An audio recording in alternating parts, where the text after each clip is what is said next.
Right folks, welcome back to Fishing with Kirk. So here we are back again at S&R Fisheries, back on the Sandpit Lake, fishing a peg called Cassie's, which is pretty much slap bang in the middle of the lake. It's a busy week this week because they've done a holiday special, so you could come for the full week for 200 quid, and that includes your meals, which is great. So have a look at that for the next time they run that. What that's meant is today is mega busy and pretty much every single peg is full. It's just middle of September and the weather started to go pretty chilly.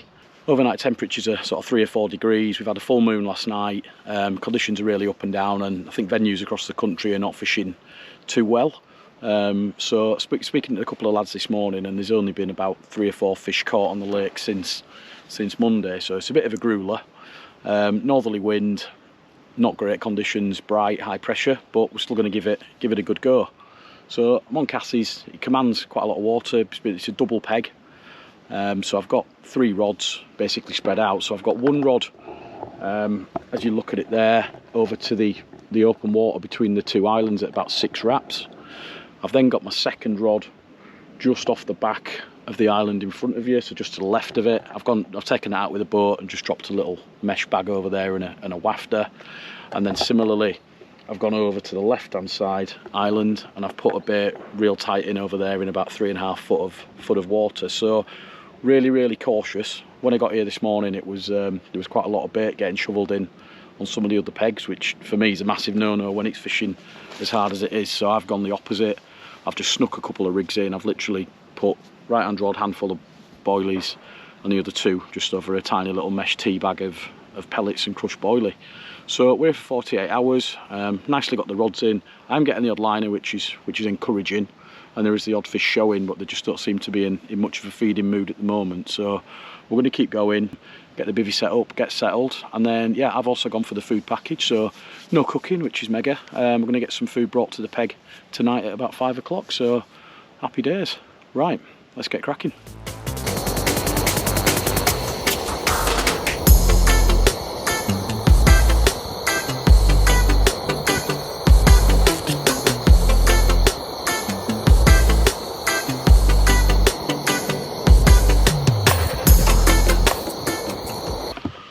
Right folks, it's 5 o'clock, no action. Had a couple of liners on the middle rod, but no bites. But I have just had tea delivered. So look at this. Just had the daily special, which is a hot dog and some dirty fries delivered to the peg. So happy days, that's good service, isn't it? So yeah, hopefully there's the odd fish showing. Hopefully on dusk we're going to get a bite. In the meantime, I'm going to have a bite. Right folks, it's getting off for dusk, so just after 7 o'clock. Bit of a tactical change on 2 of the rods, so I've gone into the slightly deeper water. I think what I've been doing is on the right hand rod, fishing it too close to the island. I was getting what I thought were liners, but I think it was actually birds diving on the PVA bag. It's probably only a few inches deep over there, but gone over with the sonar and it said it was 3.5 foot deep, but actually that's the minimum depth that the sonar will register on the boat, so it's probably only about that deep. So I've been basically fishing in the grass on that rod, so a little word of warning there if you're using a sonar rather than actually figuring out the depth. So I've dropped it down, probably fishing 4.5 5 feet now on both rods, and on the left hand rod to the point of the left hand island I have seen a few fish showing there, so I've literally gone and dropped single bait with a little mesh tea bag over the top where I've seen some fish showing. So fingers crossed we'll get a bite before too long.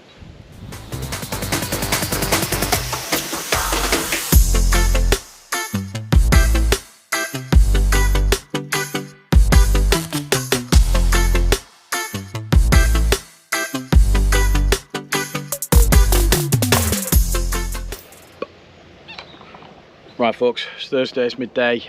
Just had a bit of a rethink, so I've just tied up a couple of coated braid rigs and just fishing those with like the smallest wafters that I can find in the DNA S7. Just fishing that over probably a good handful of boilie crumb that's kind of really crumbed down and kind of over wetted with some DNA beta stim, so it's like a soup. So I've gone out with two lots of that over towards the left hand island where I've basically seen the majority of the fish showing yesterday, and I had a pretty decent liner on that line yesterday. So I've effectively abandoned the right hand side of the swimming straight in front of me. Got 2 rods over towards the left hand island just off the point of it, and then I've got a rod at 9 wraps towards the red marker pole on the left hand island where I've just been cattying the odd boilie. Probably put 25 boilies out, and I'm just fishing a bottom bait over that, just really trying to fish for a bite. Speaking to the lads this morning, nothing came out yesterday. We're definitely just fishing for a bite, so I'm just going for scratching, small bait, small hooks, little tiny bit of bait in areas where I've seen some fish, and hopefully one will trip up and give us a fish before we head off tomorrow.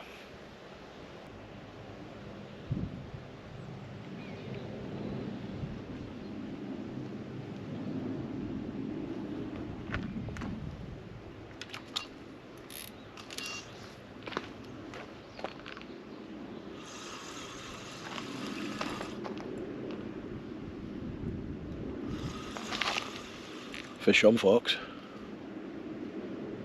Only gone and snared one on that right hand rod. Yeah, real tentative little bite, but sometimes get that with the backlids on. Awesome, we've got one. This was on the right handmost rod, so we're probably 3 or 4 rod lengths away from the island to the right hand side. About 4.5 foot of water, 5 foot of water. And we're just fishing a tiny little wafter. A real tiny little rig, so it's quite a small hook when you're fishing a size 8 over a handful of that pellet and boilie slop. So it's really over wet, just gone in almost like a paste. Funny, I just seen a couple show over by the island, so obviously a few moved in and one's felt sorry for me.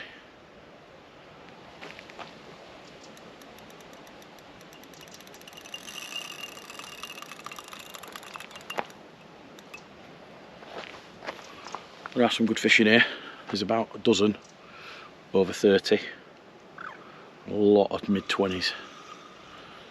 So we'll see, hopefully, what we've got on the end. Nice steady fight, it's just plodding away. Yeah, I've just changed the rigs up as well to a coated braid rig. I was picking up a little bit of weed and I just wasn't completely confident we were getting the best presentation with the Ronnie. Picking up a little bit of silkweed, so I thought go with the trusted coated braid rig. It lies well over any sort of bottom rubbish, and yeah, didn't let me down.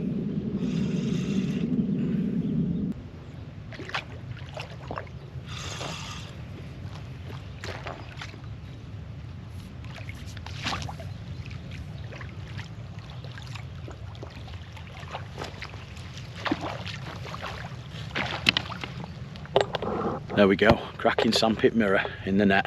Happy days. Right, so we got her in the net, and about 18.5 pound of absolutely beautiful sandpit mirror. Let's get her out and have a look.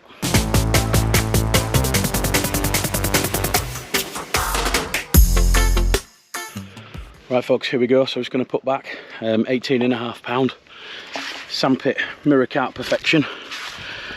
Beautiful fish, lovely big broad shoulders on her.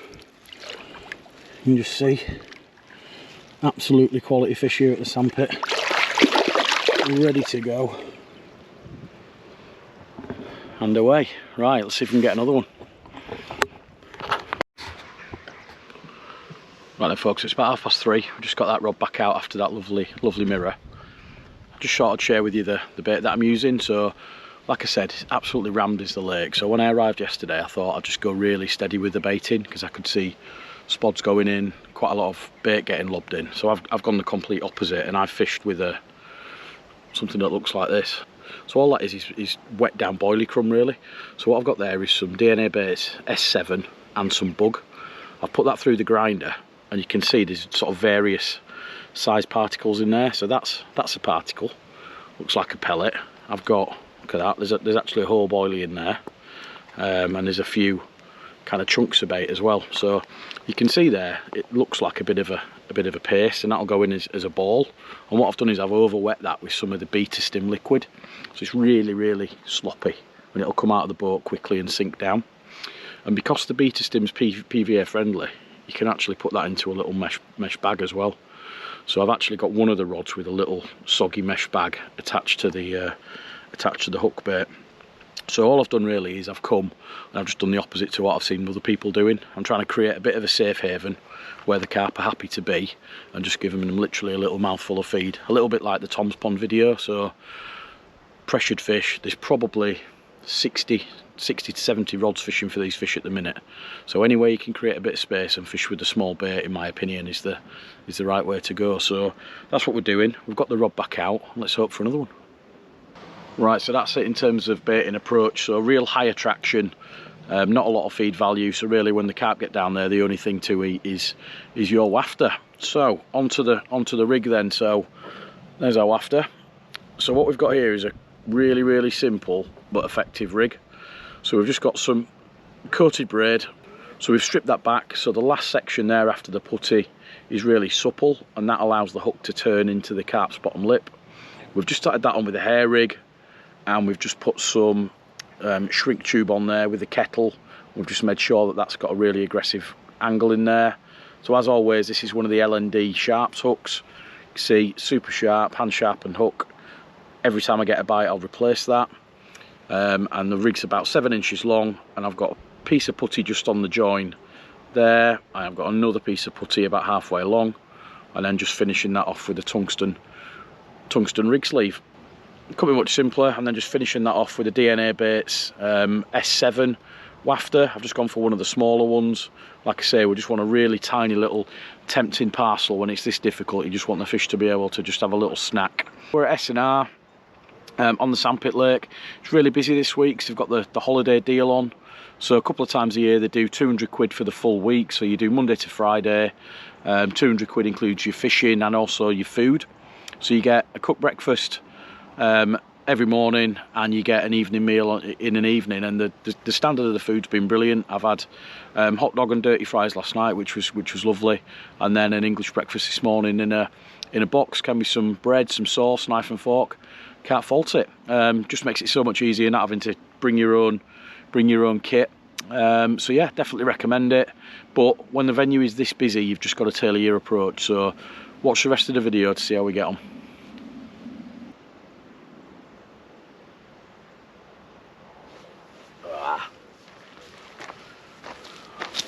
Right folks, it's coming up 7 o'clock, mega liner there on the left hand rod. It pulled the bobbin tight. I thought we were away then. Not seeing many fish show, but obviously there's one or two out there, so fingers crossed before dusk we get a bite. Right folks, Friday morning, no action overnight, really quiet night. The wind's got up a bit. Yeah, pack up day, so everyone's starting to pack up around the lake, and I'm going to do the same. You never know, we might sneak one in the next hour or so, but there is a bit of rain in the forecast, so I'm going to quickly try and get everything away and get back on the road. So pretty pleased actually to have winkled out a fish in such difficult conditions. I think just kind of doing the opposite to what's going on around the lake was the key in doing that. So yeah, just taking things steady, a bit of that sloppy boilie mixture and a little wafter over the top's done as a bite. Pleased with that. And yeah, I think the Sandpit's definitely a venue I'm going to fish a few times over the winter, because there's some cracking fish in here and it's just a lovely place to come and spend a bit of time. So thanks for watching, and until next time, tight lines.